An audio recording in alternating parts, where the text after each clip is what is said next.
జై హనుమాన్. హాయ్ అండి, నమస్తే. ఈరోజు మొదటిసారిగా ధ్యానాంజనేయ క్షేత్రానికి రావడం జరిగింది. అదేనండి కర్మన్ ఘాట్ హనుమాన్ ఆలయం. ఇది హైదరాబాదులో ప్రసిద్ధి చెందిన ఆంజనేయ స్వామి దేవాలయం.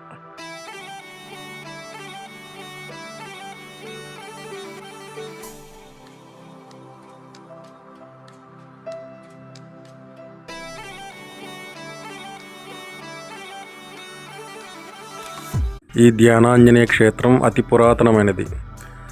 బహుశా ఈ ఆలయ చరిత్ర అందరికీ తెలిసే ఉంటుంది. ఈ ఆలయ విశిష్టత తెలుసుకున్న తర్వాత వెంటనే ఈ స్వామివారిని దర్శనం చేసుకోవాలని కోరిక కలిగింది.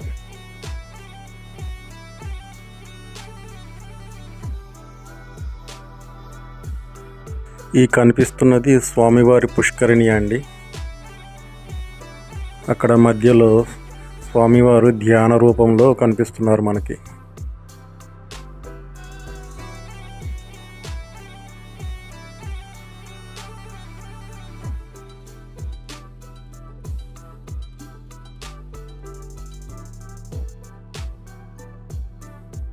ఈ ఆలయాన్ని 1143వ సంవత్సరంలో కాకతీయ వంశానికి చెందిన ప్రతాపరుద్రుడు నిర్మించారండి. ఈ దేవాలయం నిర్మించిన నాటి నుండి 400 సంవత్సరాల వరకు ఈ దేవాలయం వైభవం అద్భుతంగా కొనసాగింది. ఆ తరువాత దుర్మార్గుడు దుష్టుడైన ఔరంగజేబు సనాతన ధర్మాన్ని తుడిచిపెట్టాలనే ఉద్దేశంతో ఎన్నో హిందూ దేవాలయాలను ధ్వంసం చేసి చివరికి ఈ దేవాలయం దగ్గరికి వచ్చి ఈ దేవాలయాన్ని కూడా నాశనం చేయాలని ప్రయత్నించినప్పుడు అక్కడ స్వామివారి శక్తిని చూసి పారిపోవడం జరిగింది. అంతటి మహిమాన్విత గల క్షేత్రం ఈ కర్మన్ ఘాట్ హనుమాన్ క్షేత్రం.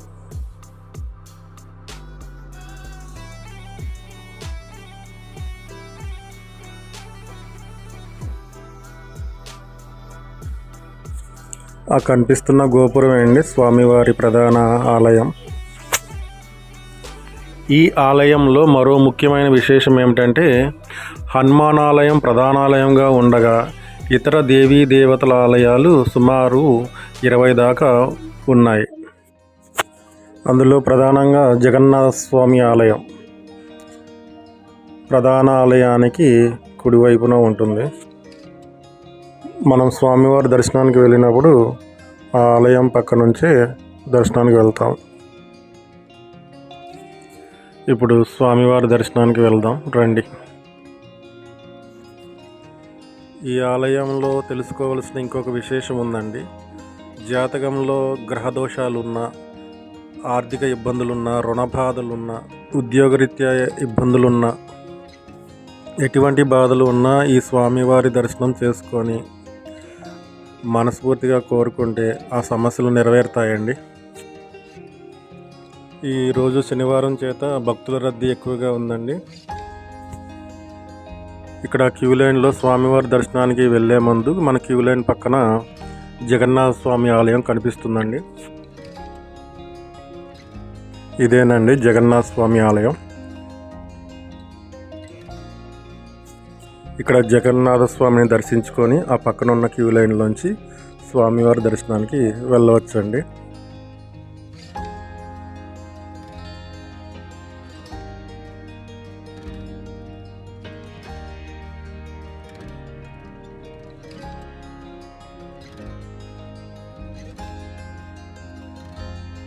ఇక్కడ స్వామివారి ఆలయం పక్కన మంచి తీర్థం బావి ఉందండి.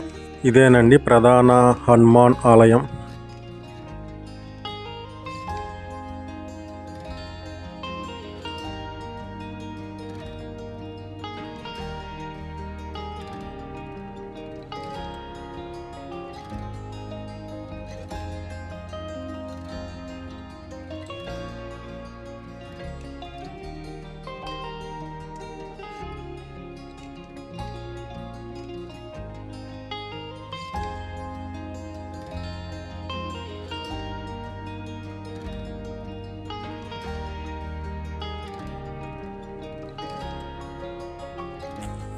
జగన్నాథ స్వామి దర్శనం చేసుకొని మళ్ళీ క్యూ లైన్లోకి వచ్చామండి.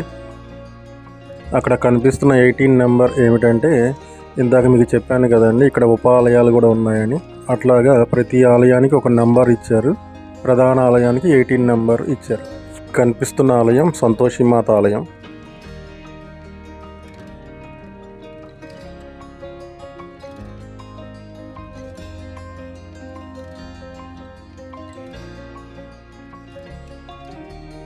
ఇది కోదండరామాలయం.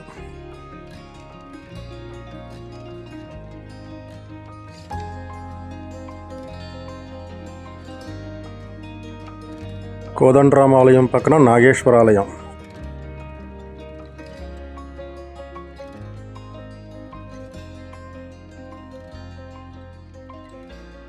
ఇది స్ఫటికలింగ ఆలయం.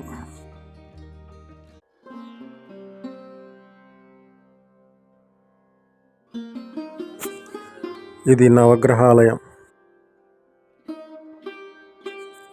అశ్వత్థ వృక్షం చుట్టూ నాగపడకలు. అశ్వత్థ వృక్షం చుట్టూ ప్రదక్షిణలు చేయడం వల్ల నవగ్రహ దోషాలు పోతాయి. అనారోగ్య సమస్యలు మరియు సంతాన దోషాలు పోయి శుభ ఫలితాలు కలుగుతాయి.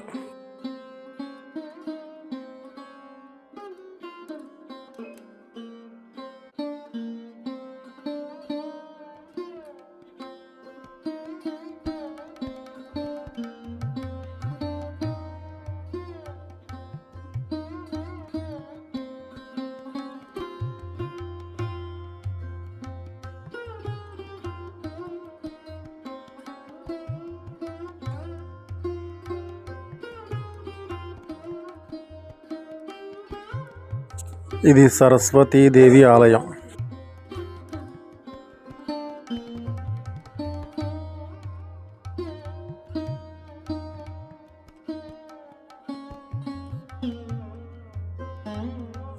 ఇక్కడ నెంబర్ 12 ఉంది దుర్గామాత ఆలయం అండి.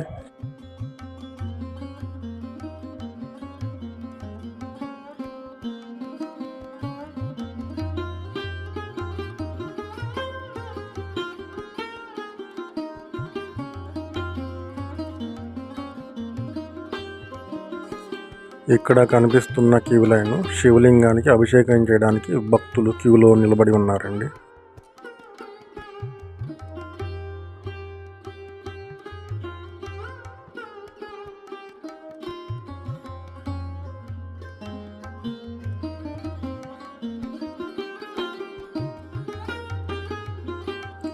ఈ దేవాలయం వేణుగోపాల స్వామి ఆలయం.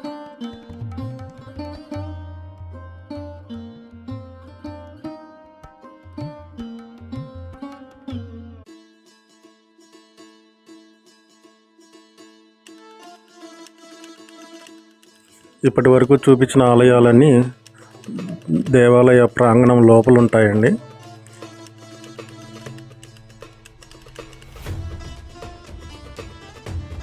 ఇంకో 3 ఉపాలయాలు పడమటి రాజగోపురం వైపు ఆలయ ప్రాంగణం బయట వైపు ఉన్నాయండి. అవి కూడా చూద్దాం రండి.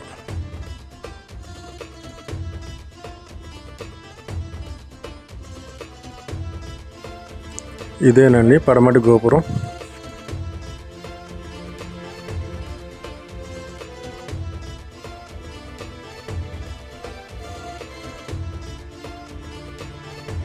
ఇది శ్రీకృష్ణ ఆలయం అండి.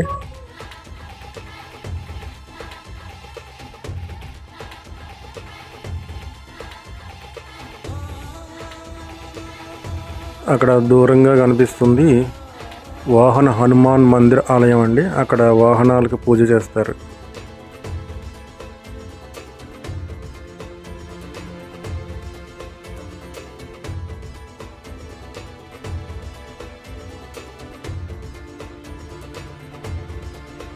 కనిపిస్తుంది కేదార్ హనుమాన్ ఆలయం అండి. ఇది శ్రీకృష్ణ ఆలయం వెనక వైపు ఉంటుంది.